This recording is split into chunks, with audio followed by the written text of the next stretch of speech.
Hi மக்களே, welcome to my channel. இன்றைக்கி Wednesday, ஆடி 1. So ஆடி 1னாவே வீடெல்லாம் சுத்தம் பண்ணி தேங்காய் சுடுற ஃபெஸ்டிவல் எங்கள் ஊரில் இருக்கும். ஸோ அதனால் வீடெல்லாம் க்ளீன் பண்ணிவிட்டு மாப் போட்டு விட்டாச்சு. ஆடி 1னாவே எங்கள் ஊரில் தேங்காய் சுடுற ஃபெஸ்டிவல் தான் ரொம்பவே ஃபேமஸ். இது நிறையா டிஸ்ட்ரிக்டில் இருக்க பீப்புள்ஸ்க்கு தெரியவே தெரியாது. ஸோ அதை தான் இந்த வீடியோவில் பார்க்க போகிறோம். வாங்க பார்க்கலாம். இந்த ஃபெஸ்டிவலுக்கும் மகாபாரத போருக்கும் ஒரு தொடர்பு இருக்குன்னு சொன்னாங்க. அது என்ன அப்படின்னு பார்த்தீங்கன்னா, அதர்மத்துக்கும் தர்மத்துக்கும் இடையே நடந்திருக்கும் இல்லையா அந்த போர். அந்த போர் எப்போ ஸ்டார்ட் ஆச்சுன்னு பார்த்தீங்கன்னா, ஆடி 1ஆம் தேதி ஸ்டார்ட் ஆகி ஆடி 18ஆம் தேதி தான் முடிஞ்சிருக்கு. 18 நாளா அந்த போர் நடந்திருக்கு. ஸோ இந்த போர்ல தர்மம் ஜெயிக்கணும் அப்படின்றதுக்காக மக்கள் எல்லாரும் அவங்கவங்களுக்கு பிடிச்ச சாமியை கும்பிட்டுட்டு பூஜை பண்ணிட்டு இருந்தாங்களாமா. அந்த பூஜைக்கு வச்சு படைக்கணும் இல்லையா? ஸோ அதுக்காக தான் இந்த தேங்காவை சுட்டு படைச்சிருக்காங்க. இதை தான் ஐதீகமாக சொல்கிறாங்க. ஸோ வாங்க தேங்காவை எப்படி ரெடி பண்ணுறது அப்படின்றத பார்க்கலாம். மார்னிங்கே போய் வீட்டில் எல்லாரும் வாங்கிட்டு வந்துட்டாங்க. தேங்காய் சுடுற குச்சி, அப்புறம் தேங்காய், அதுக்கப்புறமேட்டு தேங்காய்க்குள்ளார போட வேண்டிய திங்ஸு, பொருள் எல்லாமே வாங்கிட்டு வந்து வச்சுட்டாங்க. ஸோ ஃபஸ்ட்டு நம்ம தேங்காயோடைய நாரை ஃபுல்லாகவுமே உரித்து எடுத்துடணும். தேங்காயோடைய நாரை உரித்ததுக்கப்புறமேட்டு தேங்காய்க்கு மேலே இருக்கும் இல்லையா, அந்த நார் அங்கங்கே கொஞ்சம் கொஞ்சமாக தெரியும். ஸோ அதையுமே கத்தி வச்சு யூஸ் பண்ணி சுரண்டி எடுத்துடணும் ஃபுல்லாகவுமே. இதுக்கப்புறம் நம்ம தேங்காய்க்குள்ளார போடுறதுக்கான ஃபில்லிங்ஸ் ரெடி பண்ணணும். அதுக்கு என்னென்ன போடணுன்னா, பச்சரிசி, அவல், பொட்டுக்கடலை, அதுக்கப்புறமேட்டு ஜாகரி, அப்படி இல்லைனா வெல்லம், எது வேணால் நீங்கள் யூஸ் பண்ணிக்கலாம். இது எல்லாத்தையும் ஃபஸ்ட்டு நாங்கள் மிக்சியில் போட்டு லைட்டாக அரைச்சி எடுத்துட்டோம். ரொம்ப பவுட்ரு மாதிரி எடுக்கல, லைட்டாக மட்டும் அரைச்சி எடுத்துட்டோம்.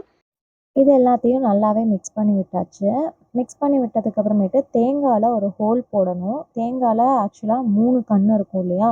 ஸோ அந்த 3 கண்ணில் எந்த சைடு ஓட்டை விழுகுதோ அந்த சைடில் ஹோல் போட்டு விட்டாச்சு. ஹோல் போட்டு விட்டதுக்கப்புறமேட்டு பார்த்தீங்கன்னா, அந்த ஹோல்குள்ளார தான் நம்ம இப்போ ஃபில்லிங்ஸ் ரெடி பண்ணி வச்சுருக்கோம் இல்லையா? அதை ஃபுல்லாகவுமே உள்ளே போடணும். இப்போ பார்த்தீங்கன்னா ஹோல் போட்டாச்சு. அந்த ஹோலையே நம்ம கொஞ்சம் பெருசு பண்ணி விட்டுட்டு பாதி தேங்காய் தண்ணியாக வெளியே எடுத்துடலாம். ஏன் பாதி தண்ணி மட்டும் வெளியே எடுக்கிறோன்னா, உள்ளார கொஞ்சம் தண்ணி இருந்தால் தான் நம்ம போடுற ஃபில்லிங்ஸும் உள்ளார போடும்போது அது தண்ணியோட நல்லா ஊறி நல்லா வேகும் நம்ம தேங்காவை சுடும்போது. ஸோ அதனால் கொஞ்சமாக தண்ணியை உள்ளாரையே வச்சுட்டு பாதி தண்ணியை மட்டும் வெளியே எடுத்தாச்சு. எடுத்ததுக்கப்புறமேட்டு இப்போ இந்த ஹோல் வழியாக நம்ம கொஞ்சம் கொஞ்சமாக வந்து நம்ம ரெடி பண்ணி வச்சுருக்க ஃபில்லிங்ஸை உள்ளார போடணும். தேங்காய் வழியே போடணும். ஸோ அதனால் இந்த மாதிரி ஒருத்தர் யாராவது ஹெல்ப்புக்கு இருந்தாங்கன்னா அது ஈஸியாக இருக்கும். ஒருத்தர் இந்த மாதிரி உள்ளார தள்ளி விட்டுட்டே இருந்தால் இன்னொருத்தர் இந்த மாதிரி ஈஸியாக போட்டுக்கிட்டே இருக்கலாம். தேங்காய் வழியே ஃபில் ஆனதும் இன்னொரு தேங்காயும் நாங்கள் ஃபில் பண்ணணும். இந்த தேங்காய் இப்போ ஃபில் ஆகிடுச்சு. இப்போ நெக்ஸ்ட்டு தேங்காய் வந்து ஃபில் பண்ணணும் இல்லையா? ஸோ அதுக்காக எங்கள் அக்கா வந்தால் கொஞ்சம் அறிவாளித்தனமாக வந்து ஸ்பூனில் நான் ஃபில் பண்ணுறேன், உங்களை விட ஃபாஸ்ட்டாக ஃபில் பண்ணுறேன்னு ஃபில் பண்ணிகிட்டு இருந்தா.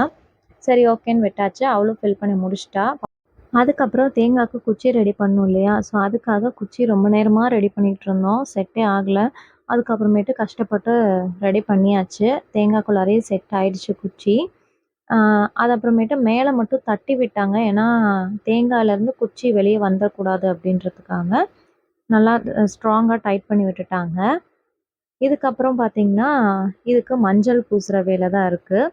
தேங்காய்க்கு இன்னும் கீழே மஞ்சள் பூசல இல்லையா? ஸோ அடுத்த வேலை அதுதான். இப்போது தேங்காயெல்லாம் ரெடி பண்ணி வச்சாச்சு மஞ்சள் பூசி. சரி ஓகே தேங்காய் சுட போகலாம் அப்படின்னு வெளியே போய் பார்த்தா தான் தெரியுது செம மழை. சரின்னு கொஞ்ச நேரம் வெயிட் பண்ணோம் மழை நிற்கிற வரைக்கும். மழை நின்னதுக்கப்புறமேட்டு தேங்காய் சுட போனோம். தேங்காய் சுட சுடவே வரும் பாருங்க ஒரு ஸ்மெல்லு. அந்த ஸ்மெல்லுக்காகவே நம்ம எவ்வளோ நேரம் வேணால் நின்று தேங்காய் சுடலாம். அந்த அளவுக்கு ஸ்மெல்லே சூப்பராக இருக்கும். இந்த ஃபெஸ்டிவல் பார்த்திங்கன்னா மேக்ஸிமம் நாமக்கல், சேலம், ஈரோடு, கோயம்புத்தூர், தருமபுரி இந்த மாதிரி கொஞ்சம் டிஸ்ட்ரிக்ஸில் தான் செலிப்ரேட் பண்ணுவாங்க. மீதி எங்கேயுமே யாருக்கும் தெரியாது. ஸோ அதனால தான் நான் இந்த வீடியோவை எடுத்து போடுறேன். தேங்காய் சுட்டு முடிச்சாச்சு. சரின்னு எடுத்துகிட்டு வந்து வீட்டில் சாப்பிட்டோம். செம டேஸ்டியாக இருந்தது. தேங்காய் பிடிக்காதுன்னு சொல்கிறவங்களுக்கு கூட அந்த அளவுக்கு பிடிச்சிரும். அந்த அளவுக்கு ஸ்வீட்டாகவும் இருக்கும். அது கூட நிறையா ஆட் பண்ணியிருக்கனால அது இன்னமுமே டேஸ்டியாக இருக்கும். இந்த வீடியோ உங்களுக்கு பிடிச்சிருந்தா மறக்காமல் நம்ம சேனலை சப்ஸ்கிரைப் பண்ணிக்கோங்க, லைக் பண்ணுங்கள் அண்ட் தென் ஷேர் பண்ணுங்கள்.